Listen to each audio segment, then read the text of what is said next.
Belarus Poland के बीच परमाणु तनाव को लेकर बड़ी खबर सामने आई है, जहां पोलैंड सीमा पर बेलारूस की सेना की तैनाती को लेकर अब जिस तरीके के हालात हैं उसने हर किसी की चिंता बढ़ा दी है। तो बेलारूस के राष्ट्रपति लुकाशेंको की इस बीच चेतावनी सामने आई है। पश्चिम रूस के बीच गतिरोध से परमाणु सर्वनाश तय है, ये बड़ी बात कही गई है। बेलारूस पर अगर हमला हुआ तो परमाणु हमले से जवाब देंगे, ये लुकाशेंको ने साफ कर दिया। रूस के मित्र देश बेलारूस के राष्ट्रपति लुकाशेंको की यह चेतावनी बहुत घातक है। रूस और नेटो के बीच तनाव चरम पर है। नेटो की सेनाएं रूस की सीमाओं पर युद्धाभ्यास कर रही है। ऐसे में रूस को यह लगता है कि उसकी लगातार घेराबंदी की जा रही है। पोलैंड नई जंग का एपिसेंटर बनता जा रहा है। ऐसी खबरें सामने आ रही हैं कि पोलैंड में नेटो सेनाएं तैनात हो सकती हैं। पोलैंड का पड़ोसी है बेलारूस। पुतिन बेलारूस के जरिए पोलैंड पर दबाव डाल रहे हैं। बेलारूसी सेना की पोलैंड बॉर्डर पर तैनाती युद्ध का नया मोर्चा खोलने की मुनादी करती नजर आ रही है। पुतिन का एक्शन और लुकाशेंको का बयान इस बात की तस्दीक करता है कि यूक्रेन के बाद पोलैंड में जंग का नया मैदान खुल सकता है, और जब ऐसा हुआ तो स्थिति महायुद्ध की बन सकती है।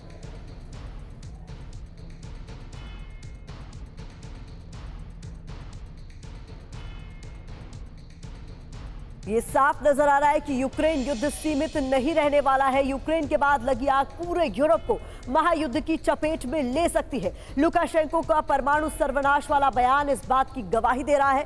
यूरोप में महायुद्ध की चिंगारी भड़क रही है। बेलारूस को रूस का खुला समर्थन स्थिति को और ज्यादा विध्वंसक बनाता है। पोलैंड के आगे करके नेटो ने अगर रूस या बेलारूस पर हमले किए तो फिर पुतिन के हाथ पे परमाणु हमला करने का विकल्प होगा। पुतिन पहले ही कई बार नेटो को खुली चेतावनी दे चुके हैं, और इस बार ये लगता है कि पुतिन की ये चेतावनी धरातल पर उतर भी सकती है।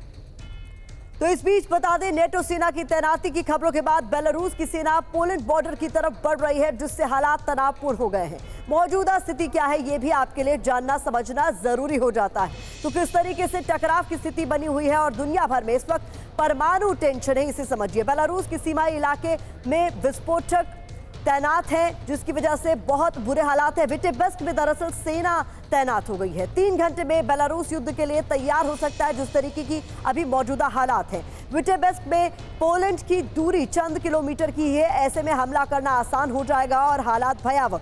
आदेश मिलने पर पोलैंड पर कभी भी हमला किया जा सकता है। जानकारी है कि युद्धाभ्यास की वजह से नेटो की सेनाओं का जमावड़ा इस इलाके में देखा जा रहा है। रूस के पड़ोसी पोलैंड लिथुआनिया में नेटो सेनाओं का युद्धाभ्यास, जिससे दुनिया भर की टेंशन इस वक्त बढ़ी हुई है कि अब आखिरकार होने क्या वाला है। इस बीच बड़ी खबर आपको बता दें, जहां रूसी विदेश मंत्री सर्गेई रयाबकोव का बड़ा बयान सामने आया है। पोलैंड में नेटो ठिकानों पर हमले की धमकी, परमाणु ठिकाने को पहले निशाना बनाने की धमकी। तो ये एक और चिंता बढ़ाने वाली खबर सामने आई है। रूसी विदेश मंत्री का ये बड़ा बयान है, जहां पोलैंड में नेटो ठिकानों पर हमले की धमकी को लेकर बड़ी बात कही गई है। परमाणु ठिकानों को पहले निशाना बनाने की धमकी।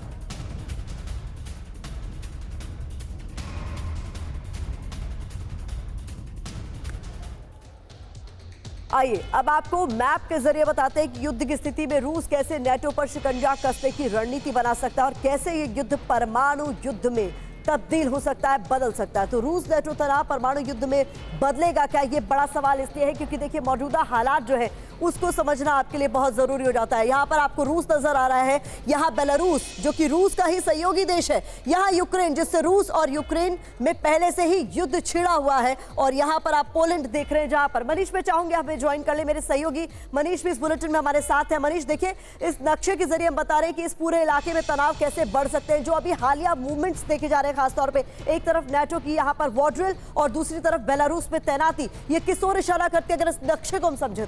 बिल्कुल, देखिए सबसे बड़ी बात यह है कि रूस यूक्रेन युद्ध में अगर बीते 2 साल में किसी एक देश ने रूस के साथ कंधा से कंधा मिलाकर काम किया तो वो बेलारूस था। और प्रेसिडेंट लुकाशेंको हमेशा से ये कहते रहे हैं कि जब भी जैसी भी जरूरत पड़ेगी बेलारूस रूस की मदद करेगा। अब सवाल यह है कि अगर रूस और नाटो के बीच जंग होती है तो वैसी स्थिति में बेलारूस की महत्व सबसे अधिक बढ़ जाता है, क्योंकि आप देख रहे हैं कि उसका बॉर्डर पोलैंड के साथ मिलता है, उसका बॉर्डर जो दूसरे ईस्ट यूरोपियन कंट्री है उसके साथ मिलता है, और इन सब से अलग ये जो कैलिनिनग्राद का हिस्सा है ये रूस का है। अब आप देखिए रूस यहां पर है लेकिन कैलिनिनग्राद यहां पर है, तो इसको बचाने के लिए पुतिन ने बेलारूस में परमाणु हथियार रखे हैं। यहां पर भी न्यूक्लियर सबमरीन है। और इसी वजह से आशंका इस बात की है कि पोलैंड में जिस तरह की हलचल हो रही है इस सीमा पर, ये जो सीमा है, ये सीमा बहुत महत्वपूर्ण हो जाती है, क्योंकि कहते हैं कि अगर वर्ल्ड वॉर 3 का एक कोई ट्रिगर है तो वो यहां पर भी है। बहुत बड़ी बात इनकी तरफ से बताई जा रही है, तो वर्ल्ड वॉर 3 का ट्रिगर है यहां पर, ये समझना आपके लिए जरूरी हो जाता है। अब हालात किस तरीके के बन रहे हैं, युद्ध की स्थिति में रूसी योजना तैयार भी है, मनीष जैसा कि बता रहे हैं, इसलिए तो तनाव बढ़ा हुआ है। पोलैंड में नाटो बेस पर हमले संभव बताए जा रहे हैं। अगर तनाव और ज्यादा बढ़ जाता है तो नाटो को पोलैंड में ही रोकने की कोशिश के तहत ये हमले किए जा सकते हैं। महत्वपूर्ण ये कि टैक्टिकल परमाणु बमों का भी इस्तेमाल संभव बताया जा रहा है मनीष, जिससे हालात और ज्यादा आने वाले दिनों में भयावह हो सकते हैं। अगर परमाणु संयंत्रों पर हमले किए जाते हैं तो किस तरीके के हालात होंगे, उस पर नजर हमारी बनी रहेगी।